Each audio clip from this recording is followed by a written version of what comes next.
सावित्री सब्जी लेने बाजार गई होती है कि तभी उसकी नजर मिनी स्कर्ट पहनकर बाइक पर जा रही एक लड़की पर जाती है, जिसकी पूरी टांगे दिखाई दे रही थी। ये देख सावित्री अपनी आंखें बंद करते हुए कहती है, छी छी, शर्मो हया तो जैसे बेची खाई है आजकल की लड़कियों ने। कैसे कैसे कपड़े पहनकर घूमती हैं। अरे इतने छोटे कपड़े तो हमारे जमाने में 5 साल की बच्चियां भी नहीं पहनती थी, जितनी अब 25 साल की पहनती हैं। बुड़बुड़ाते हुए सावित्री घर आती है, जहाँ वो टीवी पर सूर्य ग्रहण की खबर देखती है। क्या आज सूर्य ग्रहण है? ठीक है, तो जब तक ग्रहण है कोई भी खाना नहीं खाएगा। और तू बड़ी बहू, तू खाने में तुलसी के पत्ते डाल दे। सर पर घूंघट ओढ़े रेखा मुंडी हिलाती है। कुछ देर बाद सूर्य ग्रहण लग जाता है।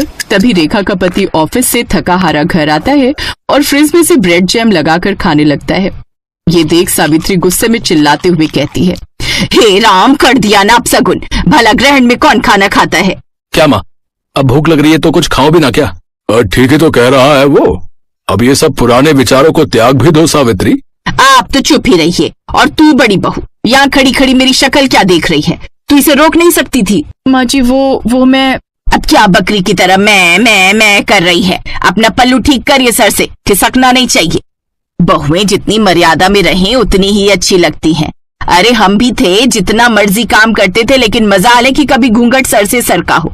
3-3 मटके पानी के कुएं से उठा कर लाना, भैंसों का, खेतों का सब काम देखना।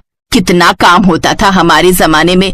लेकिन एक आजकल की बहुओं को तो आटा गूंथने से लेकर बर्तन धोने तक हर काम के लिए बस एक मशीन चाहिए। और छोटे छोटे कपड़े पहनकर इनसे किटी पार्टी करवा लो बस। लेकिन मेरे घर में ये सब नहीं चलेगा। मेरे घर में बहुएं हमेशा घूंघट में और साड़ी में ही रहेंगी। इसलिए ध्यान रहे, आगे से ये पल्ला खिसके ना तेरे सर से। जी माँ जी, ध्यान रखूंगी। ये है सावित्री देवी, जिसे मॉडर्न कपड़ों वाली लड़कियां बिल्कुल भी पसंद नहीं थी। सावित्री के 2 बेटे थे। बड़े बेटे की शादी हो चुकी थी। बड़ी बहू रेखा बिल्कुल अपनी सास के कहे पर चलती थी, लेकिन फिर भी सावित्री उससे कभी खुश नहीं रहती थी। वो उसके किसी न किसी काम में कमी निकाल ही देती थी। एक रोज जब रेखा अपने कमरे में दिन में आराम कर रही थी, तो सावित्री अचानक से उसके कमरे में आती है। तब रेखा करवट बदल रही होती है, जिससे उसकी कमर दिख जाती है। ये देख सावित्री जोर से चिल्लाती है, छी छी छी छी छी छी छी, बस इसी बात का डर था मुझे। सारी शर्मो हया बेच खाई है। माँ जी आप, लेकिन हुआ क्या? क्या होना है? करवट लेते वक्त तेरी कमर दिखी कैसे? आज के बाद ऐसा हुआ ना तो अच्छा नहीं होगा बहू।